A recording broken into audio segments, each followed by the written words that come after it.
नमस्कार, जय Shri Swaminarayan. SSGM school CBSE में ऑनलाइन क्लास में आपका हार्दिक स्वागत है। विद्यार्थियों, आज हम क्लास 6 के व्याकरण भाग संज्ञा पढ़ेंगे। संज्ञा, पहले हम जानेंगे संज्ञा का अर्थ क्या होता है। संज्ञा का अर्थ होता है नाम। इस संसार में जितनी भी यानी वस्तु, कह लीजिए वस्तु, प्राणी, स्थान, भाव आदि को हम किसी न किसी नाम से पुकारते हैं यानी बुलाते हैं। तो नाम को ही हम व्याकरण में हम क्या कहेंगे? संज्ञा कहेंगे। आइए अब हम जानते हैं संज्ञा की परिभाषा, मतलब संज्ञा की परिभाषा डेफिनेशन होती क्या है। परिभाषा में है किसी प्राणी, स्थान, वस्तु तथा भाव के नाम का बोध कराने वाले शब्दों को ही संज्ञा कहते हैं।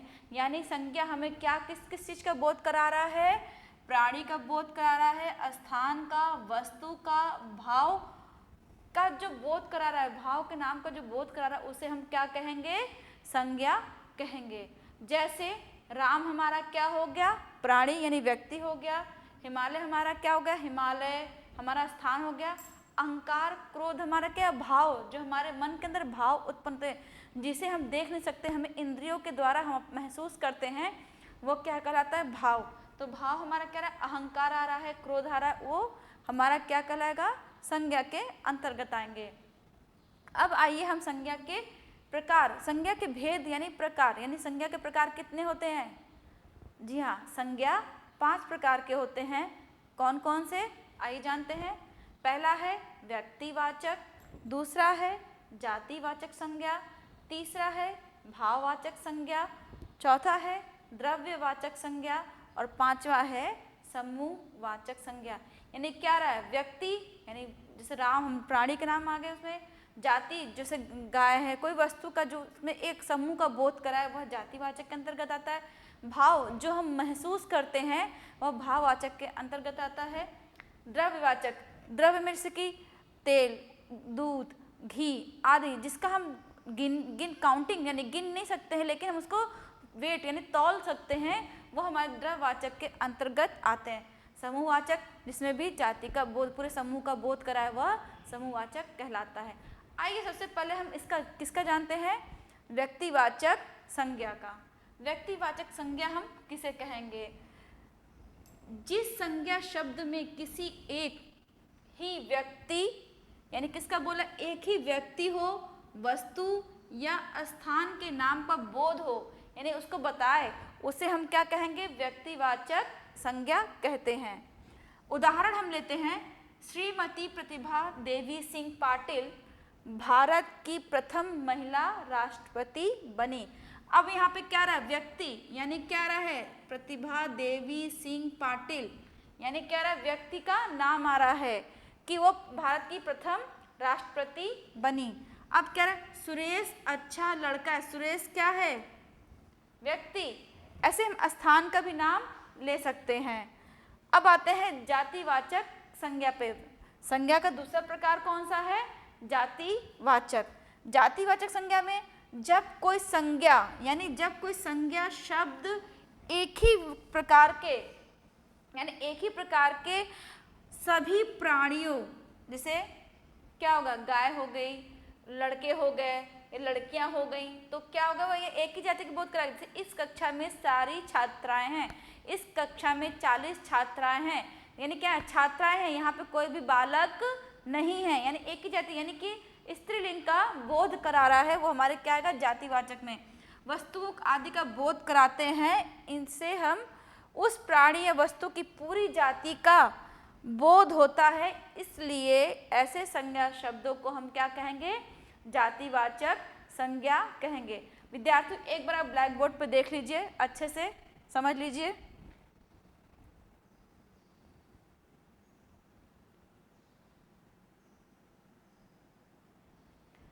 आइए अब हम जातिवाचक संज्ञा का उदाहरण जानते हैं।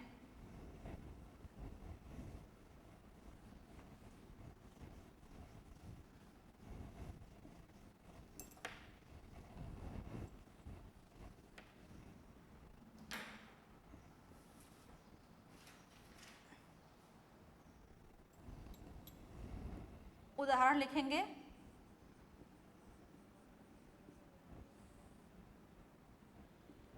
जैसे मान लीजिए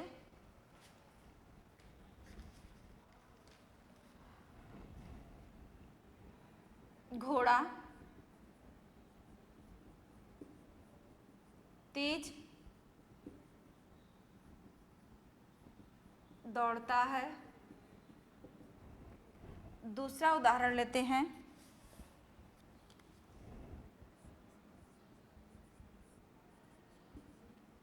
बच्चे पढ़ रहे हैं।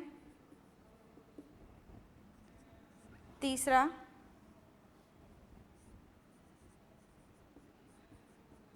हमारी कक्षा में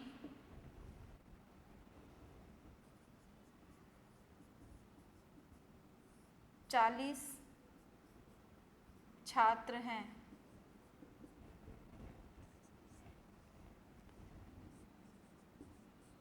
मेज पर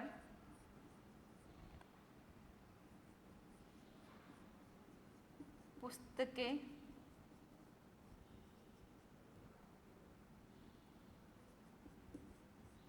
रख दो। अब यहाँ पे क्या रहा है, ध्यान दीजिए, क्या बोला है, एक ही प्राणी या एक ही वस्तु का जो बोध करा रहा है संज्ञा शब्द। घोड़ा तेज दौड़ता है, यानी क्या हो गया, यहाँ पर प्राणी का नाम आ रहा है। बच्चे पढ़ रहे हैं, यहाँ पर भी प्राणी का नाम आ रहा है, ठीक है, प्राणी। फिर हमारा आता है स्थान। जैसे हमारी कक्षा में, कक्षा क्या होगा, स्थान, और कितने हैं, 40 छात्र हैं, वो भी प्राणी बता रहा है। मेज पर पुस्तकें हैं, मेज पर पुस्तकें रख दो, यानी पुस्तक क्या हो गया, वस्तु, यानी जाति यानी पुस्तकें, जितने भी हैं सब पुस्तक है, बाकी कोई भी अदर चीज या कॉपी नहीं है, वो हमारा क्या आएगा, जाति वाचक संज्ञा के अंतर्गत आता है। अब आइए हम तीसरा उदाहरण लेते हैं, भाववाचक संज्ञा। तीसरा संज्ञा का प्रकार भेद कौन सा हमारा, भाववाचक संज्ञा। इसकी हम डेफिनेशन लिखेंगे, गुण कार्य, गुण कार्य प्रकार, व्यापार,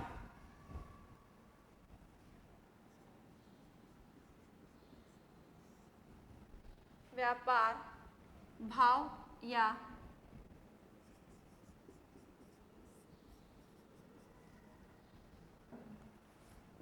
या अवस्था। अवस्था का अर्थ यहाँ होगा उम्र से। अवस्था का बोध कराने वाले, बोध यानी बताने वाले, बोध कराने वाले संज्ञा शब्दों को, संज्ञा शब्दों को भाववाचक संज्ञा कहते हैं।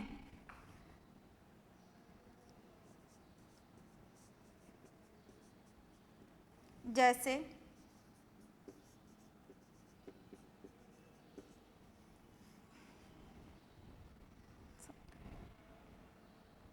उदाहरण,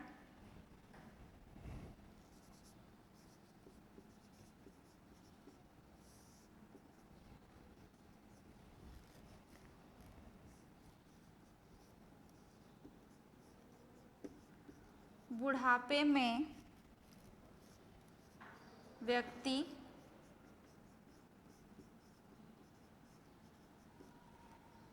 बच्चा बन जाता है, बच्चा बन जाता है।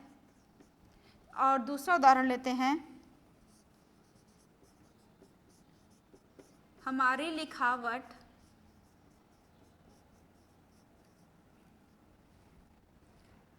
सुंदर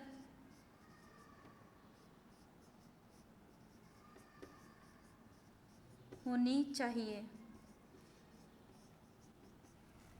अब हम यहाँ पे क्या देखेंगे कि भाववाचक हमेशा इंद्रियों के माध्यम से महसूस, हम उसे देख या नहीं छू सकते, सिर्फ हम अंदर से महसूस यानी फील कर सकते हैं। क्या होगा हमारा? गुण, कार्य, व्यापार, भाव या अवस्था का बोध कराने वाले शब्दों को, संज्ञा शब्दों को हम क्या कहेंगे? भाववाचक संज्ञा कहेंगे। उदाहरण, बुढ़ापे में व्यक्ति बच्चा बन जाता है। बुढ़ापा मीन्स क्या था? वृद्धावस्था। हम क्या है? हम उसको फील कर रहे कि हाँ इनका ये बच्चा है, ये बाल्यावस्था है, ये किशोरावस्था है, या प्रौढ़ावस्था है, या वृद्धावस्था है। हम महसूस कर रहे हैं, देख तो रहे हैं, लेकिन हम जैसे हल्के बाल सफ़ेद हो गए या तो कहते हैं बूढ़ा हो रहा है आदमी, धीरे धीरे उसकी अवस्था गिरती जा रही है। फिर है, हमारी लिखावट सुंदर होनी चाहिए। यानी लिखावट क्या रहा है? लिखावट का अर्थ है यानी लिखना, हम महसूस करें हाँ मेरी राइटिंग फील कर रहे हैं, देख तो रहे हैं, लेकिन हम साथ में महसूस कर रहे हैं कि हमारी लिखावट खराब है, हमारी लिखावट को अति सुंदर यानी अच्छा होना चाहिए। अब आइए हम चलते हैं चौथे प्रकार पर,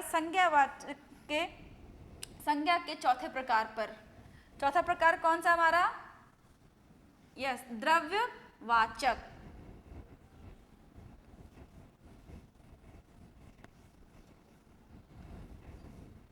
चौथा प्रकार है हमारा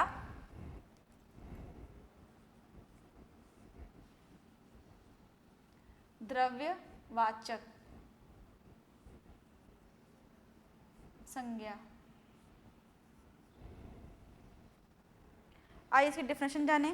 जिस संज्ञा शब्दों से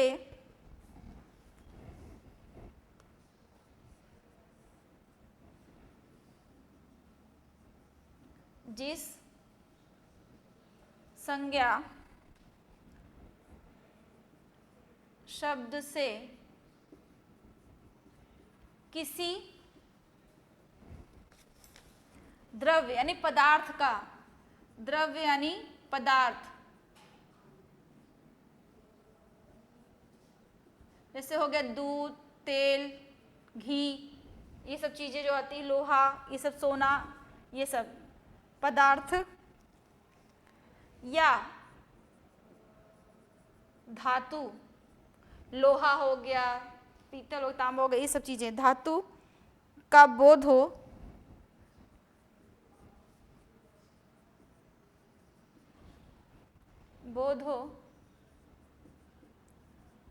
उसे द्रव्यवाचक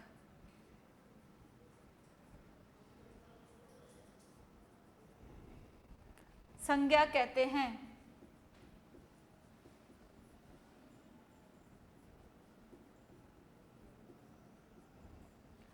उदाहरण ले लेते हैं हम लोग।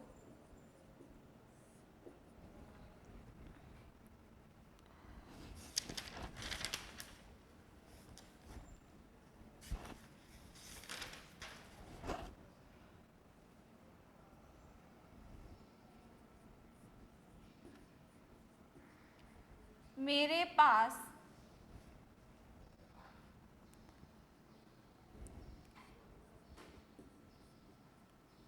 2 लीटर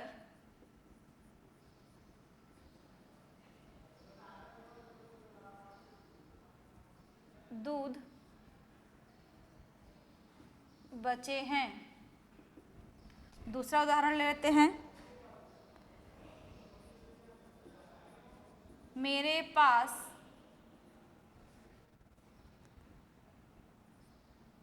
2 ग्राम सोने की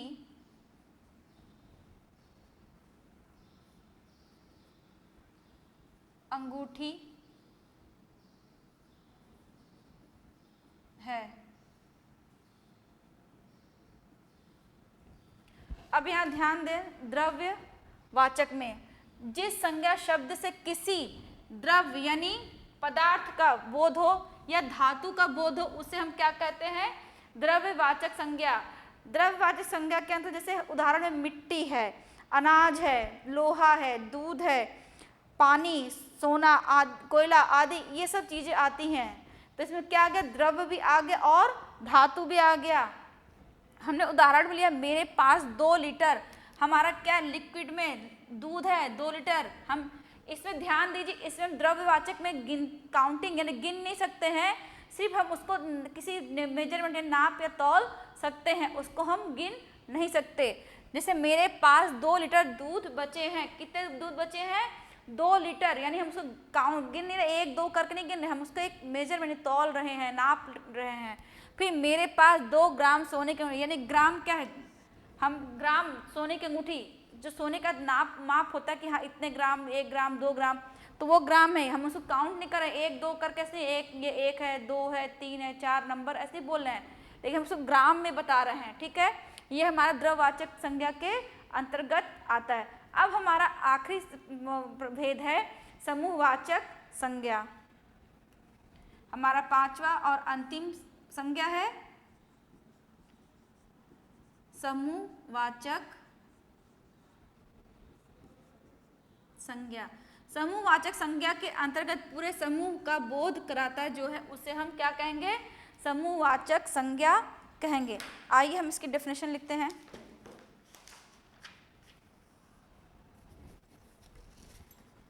जिस संज्ञा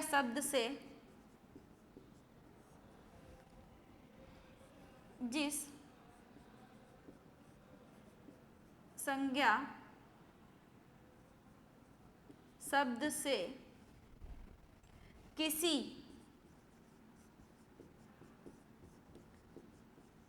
समूह का बोध हो,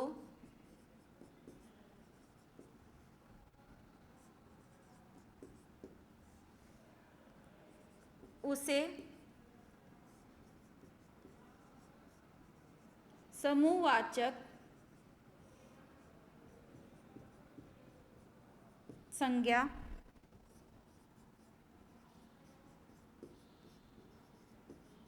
कहते हैं। उदाहरण ले लेते हैं हम लोग।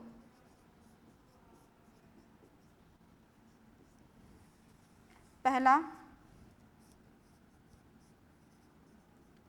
कक्षा में 20 छात्र बैठे हैं। दूसरा,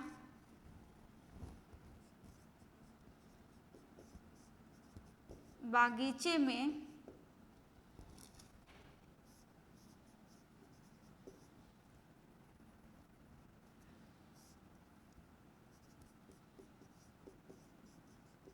40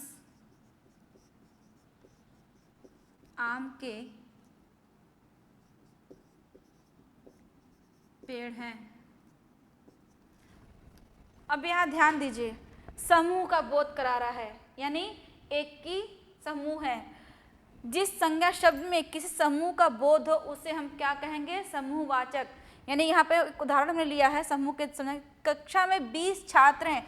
छात्र क्या है, बालक है, पुल्लिंग है, यानी सिर्फ छात्र है, छात्राएं नहीं है, यानी क्या, यानी पुल्लिंग समूह का बोध करा रहा है। बालक क्या पुल्लिंग में आता है, स्त्रीलिंग पुल्लिंग आप जानते हैं लिंग में, तो क्या करा रहा है यहाँ पे, पुल्लिंग लिंग का बोध करा रहा है।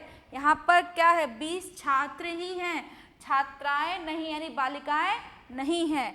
बागीचे में 40 आम के पेड़ है, 40 आम के पेड़, सिर्फ आम का ही पेड़ है और दूसरा कोई वहाँ पर पेड़ नहीं, यानी कि आम यानी पेड़ों की जो समूह है, आम का पेड़ का समूह जो है उसका बोध करा रहा है। अब जैसे सभा में सारे सत्संगी थे, सत्संगी यानी कि सिर्फ जेंडर महिलाओं का बोध नहीं करा रहा है, यहाँ पर भी समूह में या स्त्री लिंग और पुरुष लिंग का भी आता है। अब हम आइए विद्यार्थी एक बार फिर से देख लें।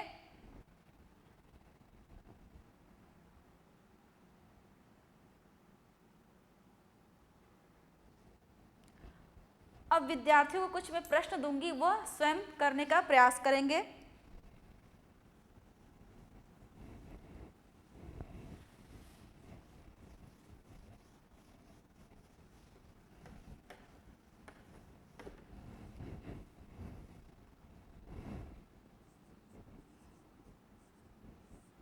विद्यार्थी इन प्रश्नों के उत्तर स्वयं खुद लिखेंगे।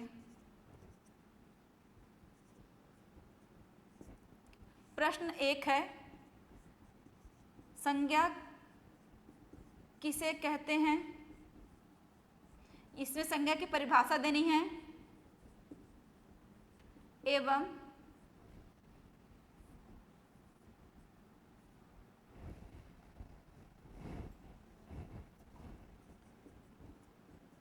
संज्ञा के कितने भेद होते हैं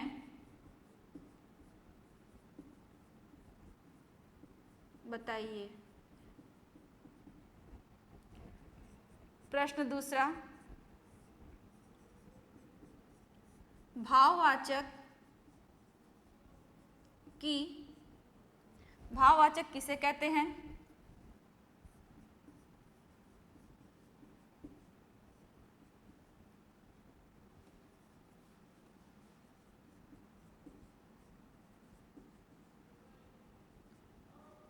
उदाहरण सहित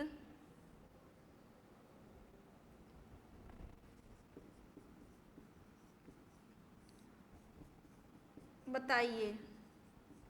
यानी यहाँ पर क्या करना है कि भाववाचक की परिभाषा भी देनी है, आपको बताना भी है क्या कहते हैं, और उदाहरण भी आपको लिखने हैं।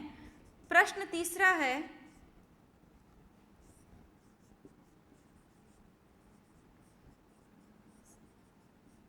समूहवाचक एवं द्रव्यवाचक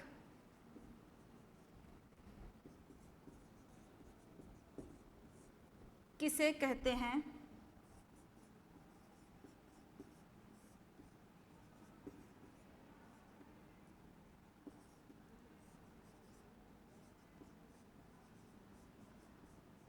उदाहरण सहित लिखें। चलिए हम प्रश्न फिर से दोहरा देते हैं।